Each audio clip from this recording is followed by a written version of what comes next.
Donald लू ने अमेरिकी संसद में अपने सफाई में क्यों कहा कि इमरान खान के सरकार गिराने की बात की वजह से मुझे जान से मारने की धमकी भी मिली। जानेंगे कौन है डोनाल्ड लू और क्यों इस तरह की बातें कह रहे हैं। तो वहीं दूसरी तरफ मालदीव में मची है भयानक अफरा तफरी। जानेंगे जियोपॉलिटिक्स में क्या कुछ चल रहा है, जानने को मिलेगा बहुत कुछ।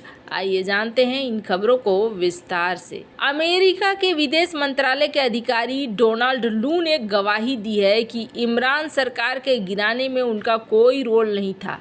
उन्होंने खान के सभी आरोपों को झूठ बताया। लू ने कहा कि इन आरोपों के कारण उन्हें जान से मारने की धमकी मिली। दरअसल अमेरिकी संसद में पाकिस्तान के चुनाव और उसके भविष्य को लेकर हो रही एक बहस के दौरान लू को बुलाया गया था ताकि वो उन आरोपों पर बोल सके जिसमें इमरान ने डोनाल्ड लू और अमेरिका पर पाकिस्तान में इमरान की सरकार गिराने के आरोप लगाए थे। इस दौरान दर्शक दीर्घा में बैठे कुछ पाकिस्तानियों ने लू पर झूठ बोलने का आरोप लगाया। लू की गवाही के वक्त कुछ लोग झूठ चिल्लाने लगे। लू ने यह भी बताया कि पाकिस्तान के पूर्व प्रधानमंत्री इमरान खान के आरोपों की वजह से उनके परिवार तक को धमकियां मिली थी। इमरान का आरोप था कि अमेरिका ने उनकी सरकार गिराई है। इस पर लू ने कहा कि ये झूठ है और एक षड्यंत्र है। दूसरी चीज लू ने कहा कि हम पाकिस्तान की आजादी और अखंडता का सम्मान करते हैं। तीसरी चीज कहा कि हम मानते हैं कि सिर्फ पाकिस्तान के लोग ही वहाँ सरकार बना और गिरा सकते हैं। 2022 में सत्ता गंवाने के बाद इमरान हर रैली में एक कागज लहराते थे। उनका दावा था कि वो एक डिप्लोमेटिक कागज है जिसे साइफर कहते हैं। इसमें अमेरिका की उस साजिश का जिक्र है जिसके जरिए उनकी सरकार गिराई गई थी।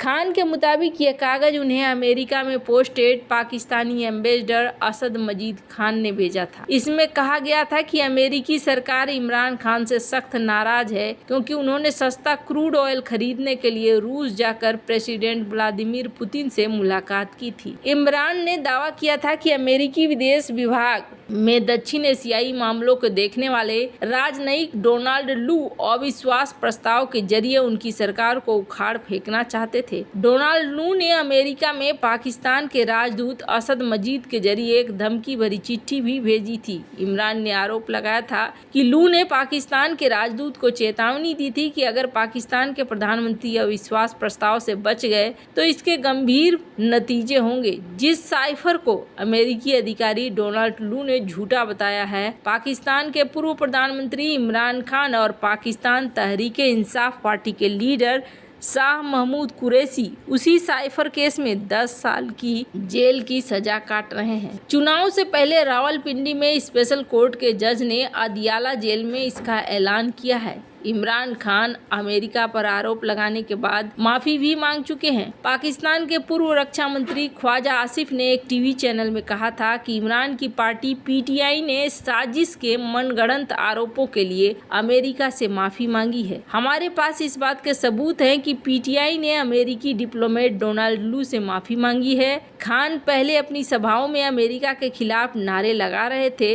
अब गलतियों के लिए माफी मांग रहे हैं। ख्वाजा आसिफ ने कहा था कि खान ने अमेरिका को मैसेज भेजकर रिश्ते सुधारने की ख्वाहिश भी जाहिर की थी। खैर, अब इन मामलों का कोई ज्यादा अर्थ तो बचा नहीं। यहाँ पर पाकिस्तान में शहबाज शरीफ की सरकार है और मामला यहाँ रफा दफा हो चुका है। खैर, जहाँ एक तरफ ये सब कुछ हो रहा है वहीं दूसरी तरफ आखिरकार मालदीव में रातों रात आसमान क्यों छूने लगी हैं? चीजों के दाम बहुत बुरे हालात हो रहे हैं। चीन परस्त मोहम्मद मुइजू ने जब से सत्ता संभाली मालदीव एक न एक संकट में फंसता जा रहा है। मुइजू के इंडिया आउट कैंपेन के कारण बड़ी संख्या में भारतीय शिक्षकों के मालदीव छोड़ चले आने से वहां पहले ही स्कूलों में पढ़ाई की मुश्किलें आ रही है। अभी इसी दौरान मालदीव में खाने के सामान की भी कमी होने लगी है जिसके कारण चिकन के दाम आसमान छूने लगे हैं। मालदीव के मीडिया आउटलेट अधादू की खबर के अनुसार मालदीव में बोनलेस चिकन के दाम में 100% की बढ़ोतरी हो चुकी है। राजधानी माले के कई बाजारों से चिकन पूरी तरीके से गायब है। मालदीव के व्यापारियों की माने तो इस संकट का हल निकलने में महीने भी लग सकते हैं। अधादू की रिपोर्ट के अनुसार माले में आपूर्ति की कमी के कारण बोनलेस चिकन के दाम में भारी बढ़त हुई है।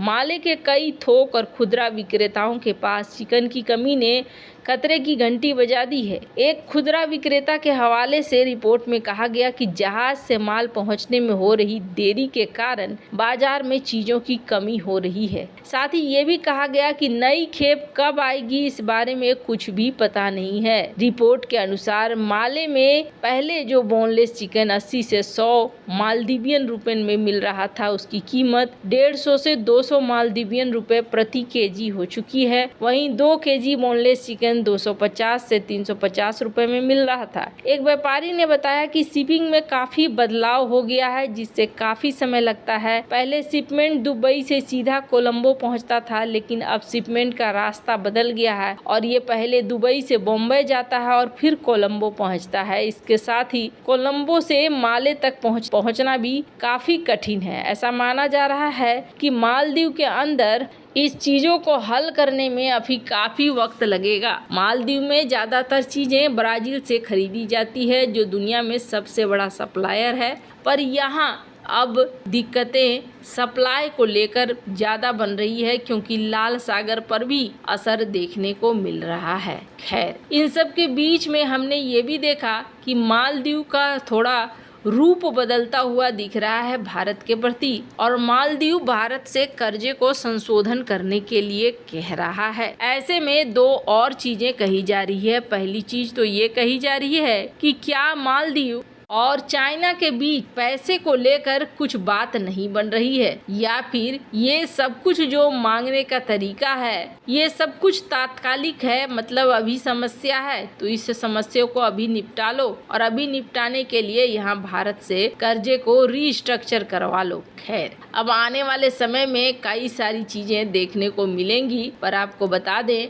मालदीव जिस रास्ते पे चला है, मालदीव के लिए बहुत संकट मालदीव ने खुद ही बुला लिया है। ये बात तो एकदम से तय दिख रही है। सिर्फ एक ही चीज नहीं, बल्कि कई सारी चीजों को लेकर मालदीव के अंदर समस्याएं बढ़ेंगी, क्योंकि भारत काफी नजदीक था और अभी मालदीव जो रास्ता अपना रहा है, चाहे वो इलाज का रास्ता हो या और कोई रास्ता हो, वो रास्ता काफी लंबा है। भारत ने कई बार पहले भी मदद की है, जैसे कि स्क्रीन पर डॉक्टर एस जयशंकर के इस बयान को देख सकते हैं, जिसमें भारत के विदेश मंत्री ने इस बात को कहा था कि हम अगर बुली करने वाले होते तो $4.5 बिलियन अपने पड़ोसियों को नहीं देते।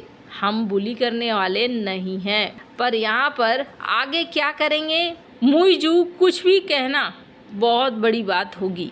इनका इरादा कब क्या हो जाए ये कहा नहीं जा सकता है। फिलहाल के लिए भारत ने भी अपने नेवल बेस बनाने शुरू कर दिए हैं, ताकि मालदीव के ऊपर इकलौता निर्भरता न रहे। वैसे आपको क्या लगता है, इन सब मामले में आपकी क्या राय है, कमेंट कर जरूर बताएं। जल्द मिलते हैं अगली वीडियो में नई खबर के साथ।